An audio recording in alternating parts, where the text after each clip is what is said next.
రైతుల సమస్యలను పరిష్కరించాలని బీఆర్ఎస్ పార్టీ ఆధ్వర్యంలో రైతు దీక్ష కార్యక్రమాన్ని నిర్వహించారు.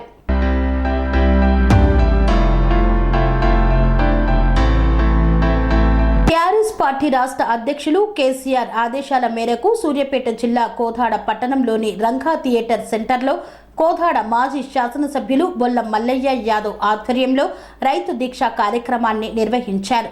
ఈ సందర్భంగా మాజీ శాసనసభ్యులు బొల్ల మల్లయ్య యాదవ్ మాట్లాడుతూ అమలు కాని హామీలతో అధికారంలోకి వచ్చిన కాంగ్రెస్ పార్టీ తెలంగాణ రైతాంగానికి తీరని ద్రోహం చేసిందని, రైతులకు 2 లక్షల రుణమాఫీ, ధాన్యానికి 500 రూపాయల బోనస్, 15,000 రైతు బంధు వంటి కార్యక్రమాలు మరచిపోయారని అన్నారు. రైతులు 6 కాలం కష్టపడి పండించిన పంటలు నిలువునా ఎండుతున్నా జిల్లాకు చెందిన 2 మంత్రులు ఉండి కూడా ఫలితం లేదన్నారు. గ్రామాలలో కనీసం తాగునీరు లేక ప్రజలు మూగజీవాలు అల్లాడుతున్నాయని, వెంటనే సాగర్ జలాలతో ప్రతి గ్రామంలోని చెరువులు, కుంటలు నింపాలని డిమాండ్ చేశారు.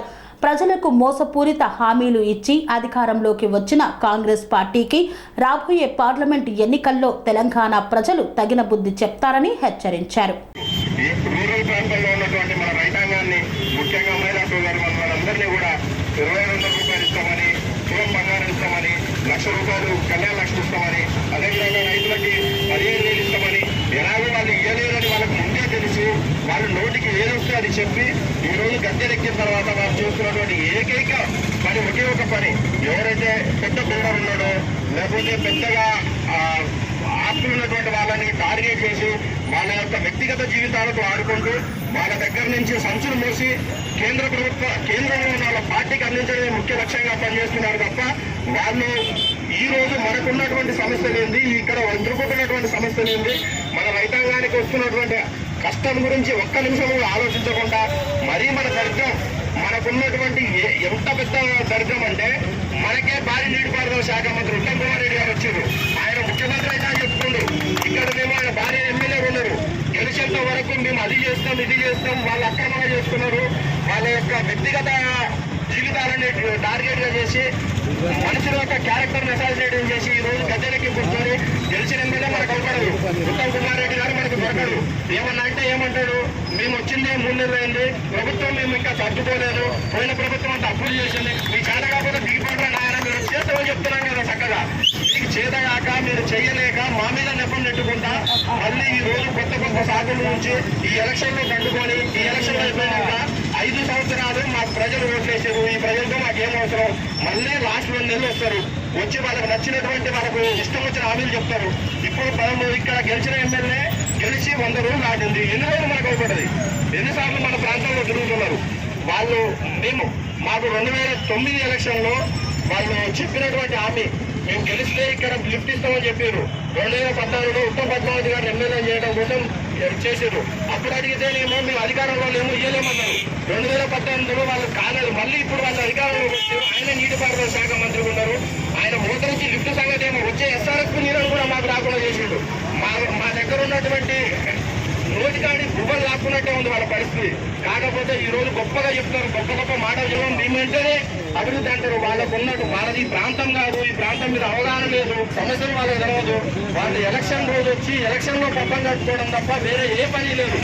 మనం ఒకటే చాలా వరకు కూడా మేము ఎంపీ ఎలక్షన్ లో కాంగ్రెస్ ప్రభుత్వానికి బుద్ధి చెప్తామని తెలియజేస్తూ ఈ చిన్న అవకాశం ఇచ్చినందుకు ధన్యవాదాలు తెలియజేస్తూ ముగిస్తున్నాను. కేసీఆర్ గారు చెప్పడం జరిగింది ఈ రాష్ట్రము ఏ రకంగా ఉంటుంది అనేది. మరి మంది మాటలు నమ్మి ఓటేస్తే మళ్ళీ వచ్చేసరికి ఇల్లు ఆగమైపోయింది అన్నట్టు మంది మాటలు నమ్మి 420 హామీలు నమ్మి ఓటేస్తే మళ్ళీ ఓటేసి వచ్చేసరికి ఇల్లంతా ఆగమైపోయిన పరిస్థితి ఈరోజు తెలంగాణ రాష్ట్రంలో ఉంది. మనం మన కళ్ళ ముందు చూస్తూ ఉన్నాం. మరి గతంలో 10 సంవత్సరాలు ఈ తెలంగాణ రాష్ట్ర ప్రజలందరూ కూడా సుఖ సంతోషాలతో రైతులు కానీ, మహిళలు కానీ, మరి యువత కానీ, ఉద్యోగులు కానీ అందరూ కూడా ఎవరి పనిలో వారు నిమగ్నమైపోయి మరి వారి యొక్క జీవన విధానాన్ని సుఖ సంతోషాలతో 10 సంవత్సరాలు మరి గడుపుకోవడం జరిగింది. మరి ఈ ప్రభుత్వం మారిన వెంటనే మరి కాంగ్రెస్ యొక్క మరి హస్తంలో ఉందో ఆ మాయ, ఆ హస్తంలో ఉందో దరిద్రం ఏందో కానీ మళ్ళీ ఆ ప్రభుత్వాన్ని అప్పచెప్పడం వల్ల మళ్ళీ దరిద్రం కూడుకున్న పరిస్థితి ఈ రోజు మన కళ్ళ ముందు కనిపిస్తూ ఉంది. వాస్తవంగా మనం చూస్తున్నాం ఏం జరుగుతుంది ఈ 113 3 నెలల కాలంలో. ఏం జరుగుతున్నది మనందరం చూస్తూ ఉన్నాం. రైతులు అర్థనాదాలు చేస్తున్నారు. నీళ్ళు ఇవ్వాయి, పొలాలు ఎగిపోయాయి, పొలాలు నీళ్ళు అయిపోయాయి. ఏ రకంగా బతకాలనేటువంటి మరి రైతులు తెలంగాణ రాష్ట్ర మొత్తం కూడా అర్థనాదాలు చేయడం జరిగింది. గతంలో మన ఎమ్మెల్యే గారు బొల్లమల్ల యాదవ్ గారు మరి చివరి భూమి వరకు కూడా, చివరి కొంత వరకు కూడా, చివరి సెంటు వరకు కూడా ఏ మాత్రము ఆడుకోకుండా మీరు నీళ్లు అందించేటువంటి చరిత్ర మనం చెప్పుకోవడానికి 6 అడుగులు ఉంటాడు, చెప్పుకోవడానికి మన భారీ నీటి పడతాలు అంటాడు. నీళ్లు రావు. ఆ 6 అడుగులు కూడా ఈ మన నియోజకవర్గం పాటలు పెద్ద దరిద్రం అనేటువంటి విధంగా ఈ రోజు ఉత్తమ్ కుమార్ రెడ్డి గారు వ్యవహరిస్తున్నారు. మరి పద్మనాభానికి చెప్పడానికి మనం గతంలో అనుభవించినాము. చూసి కూడా మళ్ళీ ఏదో సానుభూతిగా ఓటేస్తే మళ్ళీ హైదరాబాద్ లోనో బెంగళూరులోనో నాకు వేయడం జరిగింది. మరి ఈ ప్రజల యొక్క బాధను పట్టించుకునే పరిస్థితి ఆ ఎమ్మెల్యేలకి, ఆ మంత్రులకు లేదు. మళ్ళీ మళ్ళీ మన ఇంటి వద్దకి, మన గడప వద్దకి మనం ప్రతి ఊరు తిరుగుతూ ప్రజల యొక్క సమస్యలు తెలుసుకోవాల్సిన పరిస్థితి ఏర్పడింది. ఆ రోజు అధికారంలో ఉంటా, ఈ రోజు ప్రతిపక్షంలో ఉంటా, ప్రజలే నా ఏజెండా, ప్రజల కోసమే నా జీవితం, ప్రజల కోసమే నా ప్రాణాలైనటువంటి లక్ష్యంతో ఎండలైనా సరే, వాళ్ళైనా సరే, చలైనా సరే లెక్క చేయకుండా ప్రతి విలేజ్ ని, ప్రతి గ్రామాన్ని మరి సందర్శించడానికి నేను ఉంటుంటా. ఆ రోజు ఎమ్మెల్యేగా ఉండటం కాదు, ఈ రోజు ప్రతిపక్షంలో ఉన్నా కూడా నా ఏకైక లక్ష్యం ప్రజలైనటువంటి లక్ష్యంతో పనిచేస్తున్నటువంటి మన మల్లని మనం ఏ రకంగా ఆశీర్వదించాలి, వారికి ఏ రకంగా స్వాగతం పట్టాలి అనేటువంటి మనం ఒకసారి ఆలోచించుకోవాల్సిన అవసరం ఉన్నది. ఆయన ఉత్తమ్ కుమార్ రెడ్డి మంత్రి ఉన్నాడు, ఆ రోజు అట్టే తిరిగిండు, ఈ రోజు అట్టే తిరుగుతుండు. ఆయన ఎప్పుడు చేసినా అదే. ఆ రోజు 600 జీవో చైర్మన్ గా ఉండి మనకు చేసింది లేదు. ఈ రోజు కొత్తగా భారీ నీటిపారుదల శాఖ వచ్చి మనకు చేసేది ఏం లేదు. కాకపోతే ధైర్యం కోల్పోకుండా పార్టీ శ్రేణులన్నీ మనము ఒకదాటి మీద ఉండి రాబోయే ఎన్నికల్లో మనకు ఉన్నటువంటి ఆయుధం ఎలక్షన్లే కాబట్టి ఎలక్షన్లోనే వాళ్ళకి గట్టిగా చెప్తే రాబోయే రోజుల్లో వాళ్ళకి గట్టిగా బుద్ధి చెప్తేనే తప్ప ఇదేమి చేయలేం. ఇక్కడ ఇంకొక ప్రధాన సమస్య మనకు ఉన్నది ఏంటంటే ఇక ఆ పెద్ద మనిషి ఏమన్నా దండం పెట్టాలంటే ఇంకా కుటుంబంలో ఎమ్మెల్యే చంద్రబాబు గారు. టీడీపీ ఉంటే నాదే అంటాడు జెండా, కాంగ్రెస్ ఉంటే నాదే అంటాడు, టీఆర్ఎస్ ఉంటే నాదే అంటాడు. టీడీపీలో 1983-85 నుంచి ఎమ్మెల్యే కొనసాగిండు. 2014లో టీఆర్ఎస్ గవర్నమెంట్ రాగానే మా చుట్టాలు, మా బంధువులు బీమని చెప్పి వచ్చిండు, కండ కప్పుకుండు, 10 ఏళ్ళు అధికారాన్ని అనుభవించిండు. తీరా ఎలక్షన్ కార్డుకు వచ్చేసరికి అందరినీ తన్నిండు, పోయిండు, మంచి కాదు జెండా కప్పుకుండు. మళ్ళీ రేపు అల్లు ఉంటాడా అంటే అది కూడా లేదు. 4 రోజులు దుకాణం స్టార్ట్ చేస్తాడు, గొడవ స్టార్ట్ చేస్తాడు. అలా ఆయనకు వ్యక్తిగత ఏజెండా తప్ప వేరే ఏజెండా ఉండదు. ఆయన ఒక 20 సంవత్సరాలు ఈ ప్రాంతానికి ఎమ్మెల్యే చేసి ఉత్తమ్ కుమార్ రెడ్డి చేశారు. మళ్ళీ ఇంకేటి అభివృద్ధి చెందలేదంటే ఆయన మీరు ప్రయత్నాలు చేసి మీరే అభివృద్ధి చెందలేదంటే మరి ఎవరు చేయాల్సింది? ఈ శాత కాదు, చేయలేరు, చేసే వాళ్ళ కాళ్ళని గడ్డ పెడతారు. ఇంత పెద్ద వ్యవస్థని నాశనం చేసుకుంటా కూర్చొని ఈ రోజు కోలాడలో ఉన్నటువంటి మండలాల బట్టిన దరిద్రానికి ప్రధాన కారణం మీరిద్దరు.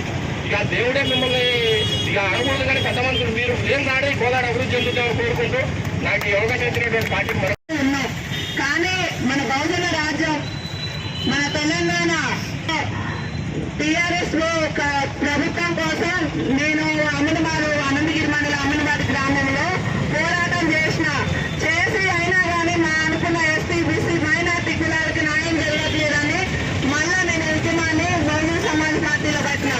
అయినా కానీ మనకంటే ప్రజలకి పేద కుటుంబాలకి అన్యాయం జరుగుతుందని కుమార్ సారు బహుజన సమాజ్ పార్టీ నుంచి వదిలేసి తెలంగాణ ప్రభుత్వం కారు గుర్తుకే మన ఓటని టీఆర్ఎస్ ప్రభుత్వంలోకి వచ్చిన ఇందులో మాట్లాడేదాన్ని ఎన్నో మంచి బీఎస్పీ గురించి చెప్పిన మాట కొద్దిగా తప్పుగా అనుకోవాలి. గారు పట్టించుకుంటారు కాబట్టి ఉన్న ఎమ్మెల్యే గారు ఉత్తమ్ కుమార్ రెడ్డి అయినా, పద్మావతి మేడం అయినా ఎన్నడూ వస్తారు. వారి కార్లో వచ్చి నేను కుటుంబాల్లో మన లీడర్లో కలుసుకొని పోతారు. కానీ ప్రజలకు ఏం జరుగుతుంది, మన రైతన్నలకి ఏం దోష అన్యాయం వల్ల అప్పులు కాలాలు వడ్డీలో తీసుకొచ్చుకొని నీళ్ళు లేకపోతే ఒక పొలాలు ఎండిపోతుంది. కాబట్టి దాన్ని బట్టి ఆదుకునేది ఎవరంటే కేసీఆర్ గారే. మన కవితక్క బతుకమ్మ పండుగల కోసం ఈనాడు ఇక్కడ తెలంగాణ ప్రభుత్వంలో ఎవరు చేయని గొప్ప పండుగ మన కవితక్క చేసింది. పథకములు ఇవన్నీ పెట్టింది మన కేసీఆర్ గారి కుటుంబం. మన తెలంగాణ కారు గుర్తుకి మన ప్రజలందరూ తెలుసుకోవాలని కోరుకుంటున్నా. కాబట్టి కోరాడ నియోజకవర్గంలో మన మల్లయ్య అన్న ఎన్నో పనులు చేసిండు, ప్రజలందరూ తెలుసు. ఇంకా మన రాజ్యం, మన హక్కులు కావాలంటే మన వెనక్కి పోలేదు. మందే విజయం, మందే గెలుపు. మన వల్లనే కాంగ్రెస్ ప్రభుత్వం గెలిచింది. కాబట్టి నెక్స్ట్ వచ్చే ఎలక్షన్ లో ప్రజలు గుర్తుపెట్టుకోవాలి. మన కారు గుర్తును మనం గెలిపించుకోవాలి. మన రైతన్న గోసల పొలాలు ఎండిపోయి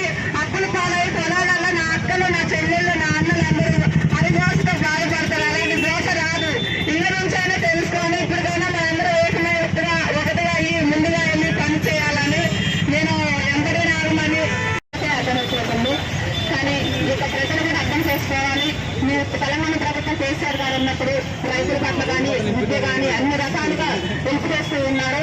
ప్రజల మధ్య ఉండే వ్యక్తి కాబట్టి ఆయన తెలుసు అన్ని బాధలు. కానీ వీళ్ళు గెలిచినారా కానీ మేనిఫెస్టోని ఏర్పాటు చేసుకొని అదొక అర్థం పెట్టుకొని ఓట్లు వేసుకొని గెలుచుకొని ప్రజలను ఇట్లా ఇబ్బంది పెట్టడం చాలా బాధాకరంగా ఉంది. మన కేసీఆర్ గారు చెప్పేగానే వాళ్ళకి అర్థం కావట్లేదు ఏ పని చేయాలన్నా కూడా. మన కేసీఆర్ గారు వచ్చి వాటర్ సరఫరా కానీ ఇవన్నీ చేయాలన్నప్పుడే వాళ్ళకి ప్రాజెక్ట్ వేయడం వస్తున్నారు. మరి అంతా తెలుసుకొని ప్రజలు కూడా మన తెలంగాణ రాష్ట్ర ప్రభుత్వంలో మరొకసారి మన కార్మికుగా ఓటేసుకొని మన కేసీఆర్ మరొకసారి సీఎంగా చూసుకొని మన మల్లన్నను కూడా ఇక్కడ మళ్ళీ ఇళ్లలో తీసుకోవాలని కోరుకుంటున్నాము. మరి అదేవిధంగా ఇంకా మన రాజ్యంలో కూడా ఇక్కడ కూడా టౌన్లో కూడా కళాలక్ష్మి అని కేంద్రీయ పంచాయతీలు అని డెవలప్మెంట్ అని ప్రజల మధ్య ఉండే వ్యక్తులు ఏ రోజు ఇప్పుడు తెలుస్తుంది జనాలకు కూడా. మరి ఇలాంటి ప్రభుత్వాన్ని మరి మేము తెచ్చుకోవాలని కోరుకుంటూ ఇంకా అవకాశాన్ని థ్యాంక్ యూ జై తెలంగాణ. ఉంటే నల్లగొండ జిల్లా రైతాంగాన్ని ప్రజాధికాన్ని నెట్టేయటం వచ్చి ఈరోజు ఖమ్మానికి తాగునీళ్ళు అని చెప్పేసి తీసుకుపోతూ ఉన్నారు. మరి ఇక్కడ కూడా తాగునీటికి ఎన్నో సమస్యలు ఏర్పడుతూ ఉన్నాయి. కేసీఆర్ గారి పర్యటన మొదలు కాగానే అక్కడ కాళేశ్వరం నుంచి నీళ్లు, ఇక్కడ నాగార్జున సాగర్ నుంచి నీళ్లు వదిలిపెడుతున్నారు. ఈ నీళ్లు వదిలిపెట్టేదేదో ఒక 15 రోజుల ముందు, 20 రోజుల ముందు, 2 రోజుల ముందు వదిలిపెట్టుంటే రైతులకు పంట చేతికొచ్చి ధాన్యం దిగుబడి పెరిగేది. రైతుల్ని నట్టేయడం వచ్చి ఈరోజు వాళ్ళ అవసరాల కోసం, మెప్పు కోసం నాగార్జున సాగర్ డెడ్ స్టోరేజ్ ఉన్నా రేపు మామూలుగా హైదరాబాద్ నీటి అవసరాల కోసం కూడా ఆలోచించకుండా ఖమ్మం జిల్లా ప్రజానికాన్ని తరలించండి మేమే వద్దనంటే. కానీ నల్లగొండ జిల్లా ప్రజలు రైతాంగం ఏం పాపం చేసింది ఈరోజు గ్రామ పంచాయతీ కార్యదర్శులు సైతం మహారాగా మోహరించి, పోలీసు బలగాల్ని మోహరించి కేసులు పెడతామని భయపెట్టి ఎక్కడ తుమ్ములు తీయకుండా ఖమ్మం జిల్లాకి నల్గొండ నుంచి తరలిస్తూ ఉన్నారు. ఇది ఒక దుర్మార్గమైన చర్య. మేము ఖమ్మం జిల్లా ప్రజలకు వ్యతిరేకం కాదు, రైతాంగానికి వ్యతిరేకం కాదు. నల్లగొండ జిల్లా రైతాంగాన్ని, ప్రజల్ని కూడా దృష్టిలో పెట్టుకొని, ఇక్కడ ఉన్న ఇబ్బందులను కూడా దృష్టిలో పెట్టుకొని మంచినీటి అవసరాల కోసం చెరువులు నింపాలి, తూములు వెంటనే తీయాలి. లేకపోతే ప్రజా ఉద్యమాన్ని నేవతీసి కాలువల దగ్గర పోయి తూములు పాల్గొంటైనా చెరువుల్ని నింపుతామని చెప్పేసి ఈ ప్రభుత్వాన్ని హెచ్చరిస్తాం. 10,000 వస్తాయి మార్కెట్ 15. కానీ ఈ కారుకి ఇంతవరకు 3 ఎకరాలకు మించి ఎక్కడ వేయలేదు. ఒక మంత్రి అంటాడు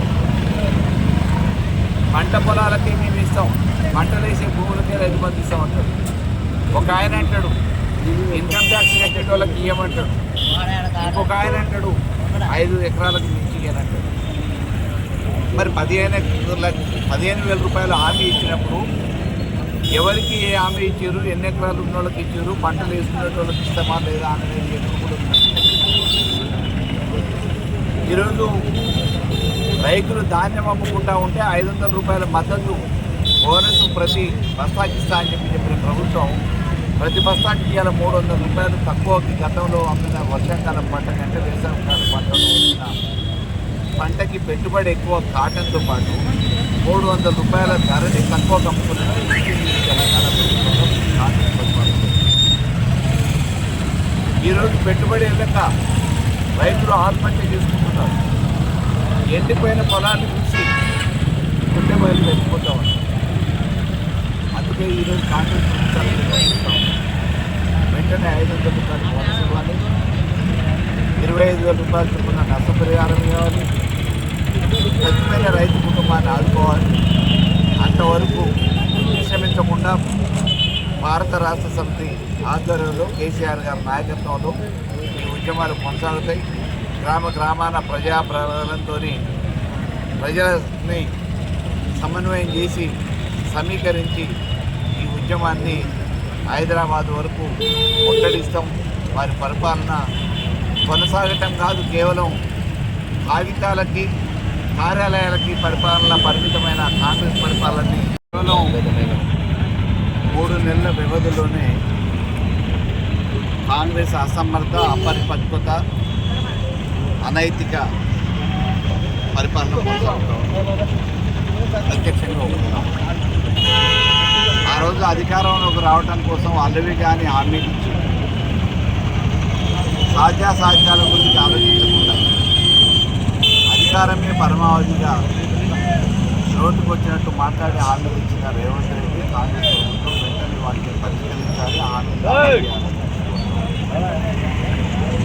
దాంట్లో భాగంగానే ఈరోజు 10 సంవత్సరాలుగా ఈ తెలంగాణని 1 కోటి ఎకరాల మాగాడిగా తీర్చిదిద్ది చివరి భూముల వరకు నీళ్ళు అందించి 3 పంటలు సైతం వేసుకోవడానికి గ్రామాలలో ఉన్న చెరువుల్ని నిండు కుండల కలకల్లాడే విధంగా మండు వేసవిలో కూడా తీసి మంచినీళ్ళ కోసం ఎక్కడ ఎటువంటి ఇబ్బందులు గ్రామాలలో కానీ మున్సిపాలిటీలలో కానీ పట్టణాలలో కానీ లేకుండా ట్యాంకర్లతో సంబంధం లేకుండా మంచినీళ్ళ సరఫరా చేసి ఏ ఇక్కట్లు రాకుండా ఉన్న తెలంగాణ ప్రభుత్వం దిగిపోయిన 3 నెలల కాల వ్యవధిలోనే ఈరోజు గ్రామాలలో బిందెలు పట్టుకొని బయట ఆడపడుతులందరూ బజార్ల కింద ట్యాంకర్ల కోసం ఎదురు చూడాల్సి వస్తుంది.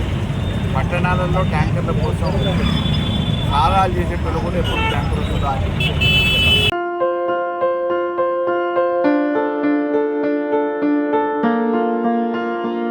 సంస్కృతి సంప్రదాయం ప్రేమ ఆప్యాయత రాజసం ఉట్టిపడే వేడుకలకు అనువైన ప్రదేశం MLN కన్వెన్షన్ హాల్. కని విని ఎరుగని రీతిలో జరిగే మీ ఇంటి కళ్యాణ వైభోగానికి అందమైన కళ్యాణ వేదిక MLN convention hall. MLN convention hall ప్రత్యేకతలు: సువిశాలమైన wedding halls, centralize AC, banquet hall మరియు విశాలమైన డైనింగ్ హాల్, వధువరుల కోసం ప్రత్యేక AC మరియు నాన్ AC గదులు, నక్షత్రాల వెలుగులో పచ్చని పచ్చికపై పార్టీల కోసం అనువైన గార్డెన్. MLN కన్వెన్షన్ లో CCTV పర్యవేక్షణతో పూర్తి భద్రత. ఎక్స్పీరియన్స్ అండ్ ప్రొఫెషనల్ వర్కర్స్ గల అన్నపూర్ణ గ్రూప్ వారి సేవలు. 2000 వాహనాలు పార్కు చేసేందుకు సువిశాల పార్కింగ్ సౌకర్యం. మీ ఇంట జరిగే అన్ని శుభకార్యాలకు, పెళ్లి, reception, engagement, birthdays, get together, corporate events, ఏ ఇతర శుభకార్యాలకైనా అందమైన వేదిక MLN కన్వెన్షన్ హాల్. బుకింగ్ కోసం సంప్రదించండి 7550438888 మరియు 7550428888. మా అడ్రస్ చీర్యాల లక్ష్మీ నరసింహస్వామి దేవాలయం ప్రక్కన, near outer ring road, Keesara junction, Cheeryal గ్రామం, మేడ్చల్ జిల్లా.